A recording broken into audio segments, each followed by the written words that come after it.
Diễm xin chào cô chú, anh chị, các bạn và các em. Đợt về Việt Nam vừa rồi, Diễm được ăn thử món phở bò tái lăng của một tiệm nổi tiếng ở Hà Nội và rất là thích luôn.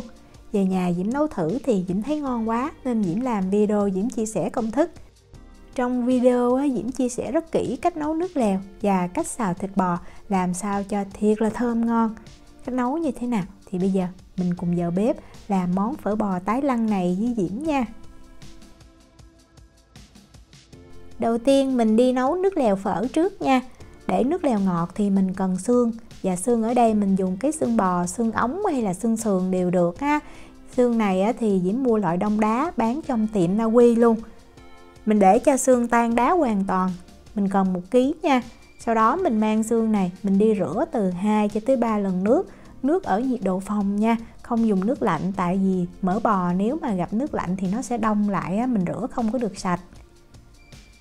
Sau khi rửa sạch xong rồi thì mình sẽ xả nước cũng nhiệt độ phòng luôn, không nóng cũng không lạnh, và mình ngâm xương bò trong khoảng thời gian là 1 tiếng để cho những cái chất xơ trong xương nó cũng mềm và nó chảy ra.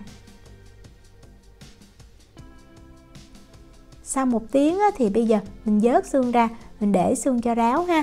Có 2 cách, Diễm đã chia sẻ một cách nấu trong video phở bò trước đây, cách đây chắc cũng 3 năm rồi. Mình có thể xem lại cách nấu đó, hoặc hôm nay Diễm chia sẻ thêm một cách nấu nữa rất là thơm và cái nước lèo nó vàng đẹp lắm luôn. Diễm dùng nồi chiên không dầu nha, và Diễm cho xương đã rửa vào trong nồi.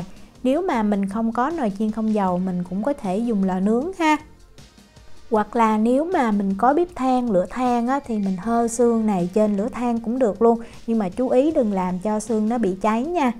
Nồi chiên không dầu mình bật nhiệt độ là 200 độ C, 392 độ F, và mình sẽ nướng xương này trong khoảng thời gian là 20 phút.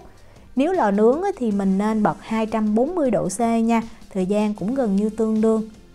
Sau 20 phút thì mình thấy xương nó đã chín, nó chuyển sang cái màu vàng và nó rất là thơm, không còn nghe cái mùi tanh, mùi hôi của bò nữa. Đó, xương sau khi mà Diễm nướng được 20 phút thì nó như vậy. Bây giờ mình lấy xương ra, và lúc mà mình nướng trong nồi chiên không dầu cái mỡ bò nó sẽ chảy ra. Mình chắc lấy cái mỡ bò này nha, nó không có hôi mà rất là thơm. Và mình để cái mỡ bò này ở đây, chút nữa mình mang mình xào cái thịt bò sẽ làm cho thịt bò nó thơm ngon hơn rất là nhiều. Để nấu cho nhanh thì hôm nay Diễm dùng nồi Instant Pot, tức là nồi áp suất điện để Diễm nấu. Còn nếu mà mình không có nồi áp suất điện mình cũng có thể nấu bằng nồi thường. Trong video phở bò trước đây thì Diễm chia sẻ cách nấu bằng nồi thường ha, tức là nấu trên bếp thường, bếp điện hoặc bếp ga đó. Diễm cho vào đây 3 củ hành tây nha, và 10 g gừng. 10 g gừng này thì Diễm gọt vỏ và Diễm cắt ra thành 3 lát. Với 1 kg xương bò thì Diễm nấu 3 lít nước. Cái nồi Instant Pot này của Diễm nó là 5,7 lít thì Diễm thấy mình cho 3 lít nước với 1 kg xương bò này vào là vừa đủ để nấu. Mình cho thêm vào đây 2 muỗng cà phê muối, thì nếu mà mình cân là 12 g nha. Rồi bây giờ mình cho vào trong nồi nè. Mình khóa van lại. Và mình dùng cái chức năng nấu súp để mình nấu nha. Mình nấu trong khoảng thời gian là 1 tiếng. Mình để ở đây là low pressure nè và normal. Và mình tắt cái chức năng giữ ấm luôn. Nếu mà mình nấu bằng nồi thường thì mình nấu ít nhất phải 6 tiếng thì mới ra hết cái nước ngọt. Tại cái xương này mình đã nướng rồi đó.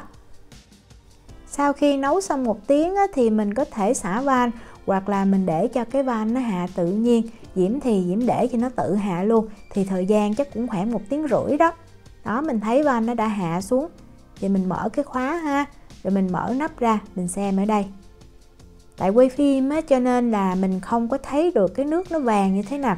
Ở ngoài nhìn cái màu vàng rất là đẹp luôn, vàng sóng sánh cái mỡ. Và Diễm thấy xương mình nướng lên như vậy thì mình nấu bằng cái nồi Instant Pot này xương nó thơm, nó không có bị hôi. Bây giờ mình vớt củ hành ra, mình ép chút nha, tại nước trong củ hành này rất là ngọt. Rồi cái xương này mình vớt ra, nếu mà mình thích ăn cái gân nấu mềm ăn cũng ngon. Để nấu cho nước lèo thơm thì mình cần có những cái nguyên liệu khô này. Đầu tiên thì Diễm có 3 cái hoa hồi. Tiếp theo là 2 cái nhánh quế. Và Diễm có thêm ở đây là 2 cái thảo quả. Thảo quả thì nó hơi cứng đó, vì vậy Diễm sẽ dùng cái búa dần thịt Diễm đập nó ra. để mình mở ra bên trong như vậy có mấy cái hạt thì nó mới thơm ha. Tiếp theo á, mình có thêm 9 cái đinh hương. Và cuối cùng á, mình có 1/2 muỗng cà phê tiêu tứ xuyên. Cách cho thêm tiêu tứ xuyên này thì Diễm học của anh Hùng, mới nghe thì Diễm thấy hơi lạ, nhưng mà mình làm thử mình sẽ thấy không có nghe mùi tiêu tứ xuyên, nhưng mà làm cho cái mùi nước phở nó thơm đặc biệt hơn. Lấy một cái nồi nhỏ nè, bây giờ mình đi rang những cái nguyên liệu khô này nha.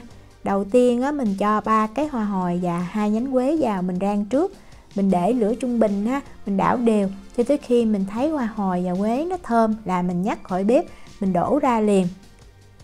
Cũng cái nồi này mình lau lại cho sạch nha. Rồi mình cho 2 cái thảo quả nè, 9 cái đinh hương và 1/2 muỗng cà phê tiêu tứ xuyên vào mình rang. Những cái nguyên liệu này nó nhỏ đó, vì vậy nó sẽ nhanh vàng và nhanh thơm hơn. Mình đảo nhanh ha, khi mà mình thấy thơm và khói tỏa lên thì mình nhắc khỏi bếp liền và mình cũng đổ ra cái dĩa luôn. Đợi cái nồi nó nguội chút ha, mình lau cho sạch, mình cho vào đây 500ml nước để bây giờ mình chần sơ những cái nguyên liệu khô giúp cho nó sạch và cái mùi nó không có bị gắt khi mà mình cho vào trong cái nước lèo phở. Mình nấu nước lên cho sôi nè, khi nước sôi thì mình cho hết những cái nguyên liệu khô mình đã rang vào. Rồi mình giữ lửa trung bình ha, mình luộc sơ những cái nguyên liệu khô này trong khoảng thời gian khoảng 1 phút thôi. Sau 1 phút thì Diễm nhắc khỏi bếp và Diễm đổ ra một cái rây. Mình để ở đây ha, bây giờ mình đi chuẩn bị thêm những cái nguyên liệu khác. Nấu phở thì không thể nào thiếu hành tím được. Diễm có ở đây là 50g của hành tím. Hành tím này thì Diễm cắt đôi để bây giờ mình mang mình cháy cái hành này cho nó thơm. Còn ở Việt Nam nếu mà mình có cái lò nướng than thì mình nướng trên lửa than nó càng ngon hơn. Lấy cái nồi để nấu nước lèo nè, Diễm cho hết hành tím mình đã cắt đôi vào. Và mình lật cái phần cắt đôi xuống ha, như vậy để khi mà mình cháy nó sẽ ra cái mùi nó thơm hơn. Diễm cho thêm vào đây 10g gừng đã gọt vỏ và Diễm cắt ra thành 3 lát nha. Rồi mình giữ lửa trung bình nha. Bây giờ mình giống như mình nướng trên bếp, mình nướng khô như vậy nè. Đó, khi mà mình thấy mùi thơm, mình trở lên, mình thấy hành nó chuyển sang cái màu nâu nhạt như vậy nè, thì mình nhắc khỏi bếp nha. Nhắc khỏi bếp thì Diễm đảo sơ ha, cho hành nó vàng đều, rất là thơm luôn. Còn nếu mà mình nướng bằng lửa than thì nó lại càng thơm hơn nữa. Để cho vào trong nồi nước lèo thì Diễm dùng cái rây này nè. Còn nếu mà mình không có thì mình cũng có thể cho vào cái túi vải ha. Mình cho hết những cái nguyên liệu khô mình đã sơ chế nè. Tiếp theo là hành và gừng mình đã nướng sơ vào chung luôn. Dùng lại cái nồi mà mình cháy hành với gừng đó thì mình cho cái nước hầm xương vào. Cho hết luôn nha. Lượng nước này là 3 lít đó. Rồi mình cho những nguyên liệu khô, hành và gừng vào và mình mang lên bếp mình nấu ha. Lưu ý là cái lớp mỡ ở trên này mình không có vớt bỏ đi nha. Cái lớp mỡ này giúp cho cái nước lèo nó thơm, đồng thời giữ nóng cho cái nước lèo nữa. Đó, mình nấu cho nồi nước lèo nó sôi. Nếu mà mình thấy có bọt thì mình hớt bọt sơ thôi ha, hớt bọt ở trên không hớt mỡ nha. Rồi mình giữ lửa làm sao cho cái nồi nước lèo nó sôi nhẹ như vậy trong khoảng thời gian là 30 phút. Không nấu lâu hơn nha, nấu lâu sẽ làm cho cái mùi nó đậm và cái nước lèo nó dễ có cái vị đắng. Sau 30 phút thì mình lấy những cái nguyên liệu khô, hành và gừng ra, rồi mình nêm vào đây 1 muỗng canh muối. Tiếp theo là 1 muỗng canh bột nêm gà và 2/3 muỗng canh đường phèn.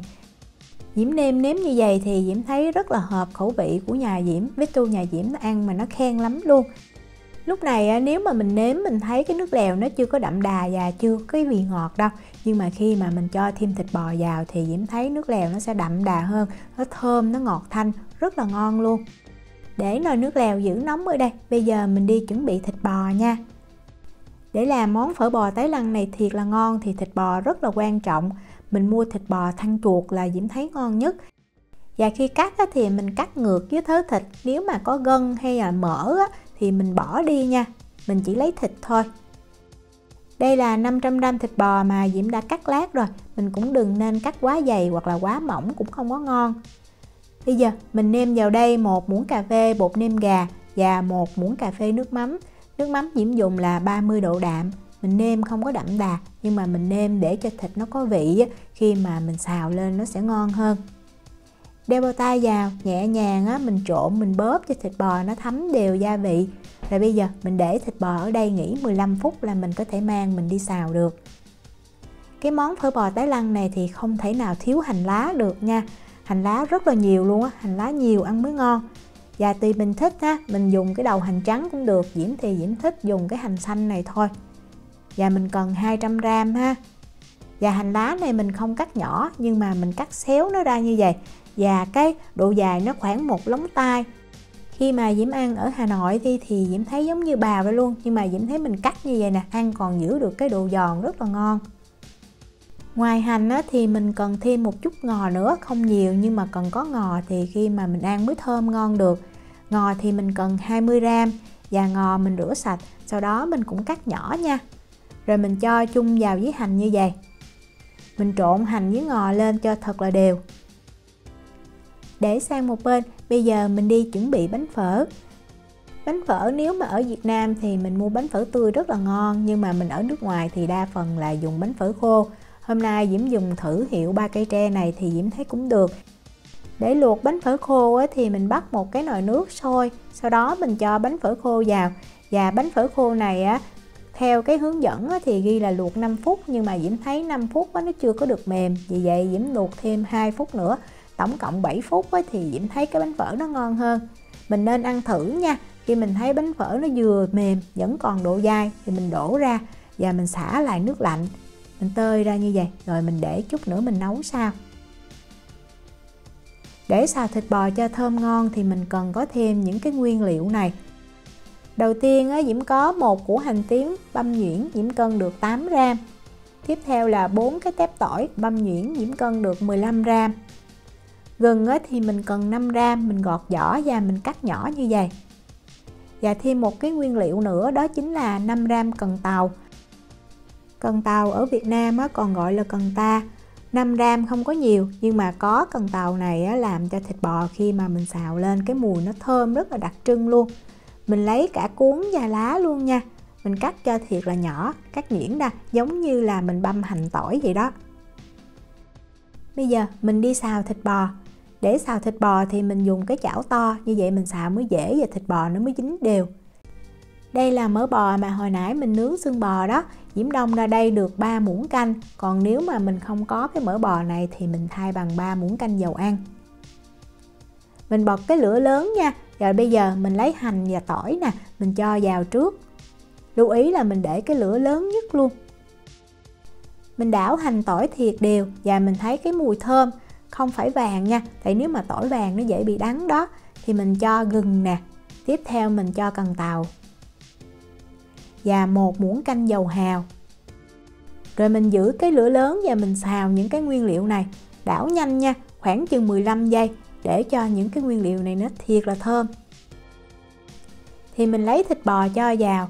Ở tiệm bán thì dùng cái bếp mà cái lửa ga rất là lớn, vì vậy khi mà mình xào nó sẽ có thêm cái mùi cháy, mùi thơm.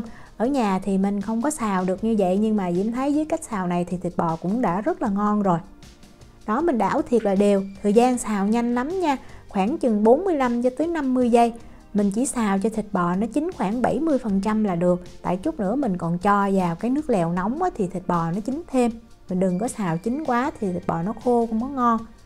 Đó, khi mà Diễm thấy chín tái thì Diễm đổ liền ra cái chén này để mình ngắt nhiệt đó. Rồi mình múc một cái muỗng canh nước lèo nè, mình cho vào trong cái chảo mà mình xào thịt bò để mình tráng cái chảo này.